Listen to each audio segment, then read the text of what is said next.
Messieurs, bienvenue à la cérémonie des prix du sponsoring. Nous sommes dans un lieu magnifique, le musée olympique, et j'aurais deux questions à vous poser, l'un et l'autre, concernant au final le ressenti de cette soirée, de cette cérémonie. Il y a eu beaucoup de choses qui se sont dites, beaucoup de choses qui ont été échangées. Et Clément, j'aurais aimé connaître ton impression par rapport justement à ce contenu qui a été développé. Merci, déjà merci de m'avoir invité, de nous avoir offert cette belle opportunité de nous rendre visibles auprès de ce public de haute qualité. C'est le premier truc que je dirais, c'est-à-dire qu'on a eu 80 personnes aujourd'hui dans la salle et avec un niveau de responsabilité très très haut et en même temps une vraie cohérence, je dirais, de compétences où tout le monde est un peu dans le même secteur, fait un petit peu le même métier mais tout en le faisant un peu différent que son voisin, ce qui favorise un échange à la fois fructueux et efficace.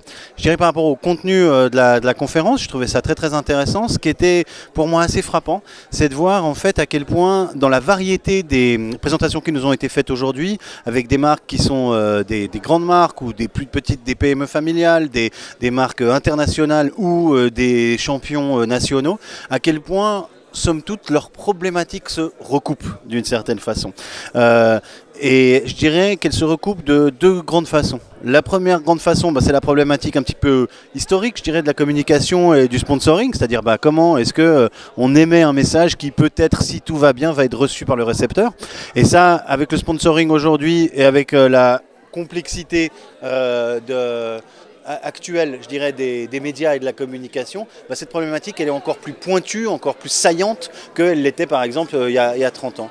Puis l'autre chose qui m'a frappé par rapport à une certaine convergence de vues, ou à l'inverse, ou plutôt je dirais une convergence des problématiques rencontrées, c'est toutes ces questions du digital, et où aujourd'hui on pourrait dire le digital permet autant de faire des campagnes dont l'engagement avec le public est très très fort, et puis à l'inverse, il permet de rendre visibles des éventuels échecs à tous. C'est-à-dire quand on publie une vidéo sur YouTube, on lance un outil Facebook, on lance un outil Twitter et que ça ne marche pas, l'intégralité des gens qui peuvent y accéder le constatent.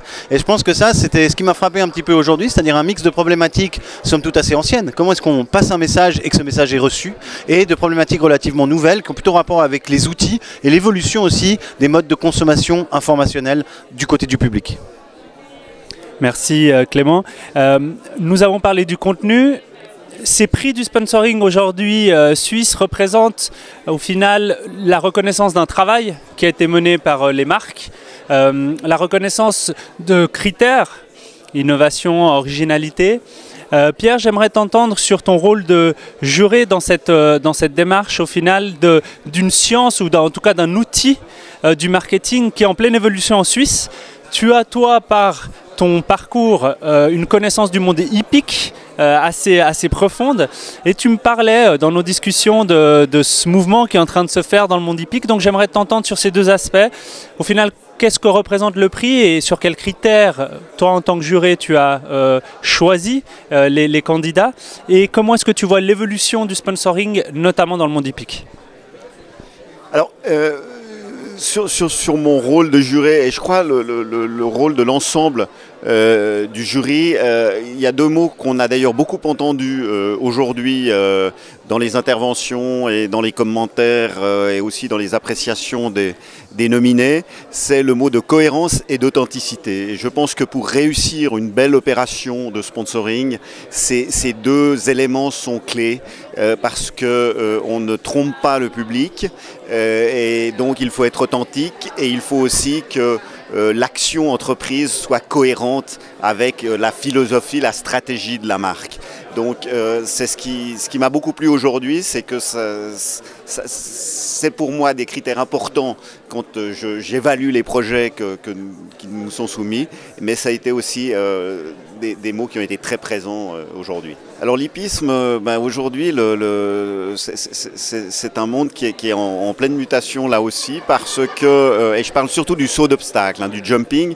Le jumping qui a été un peu le parent pauvre du sponsoring pendant une une vingtaine d'années, en ce sens que il y avait les grands événements mondiaux avaient de la peine à trouver des sponsors, et aujourd'hui il y a une guerre des sponsors autour de ces manifestations, notamment la guerre des horlogers qu'ils se livrent. Cela montre bien la nécessité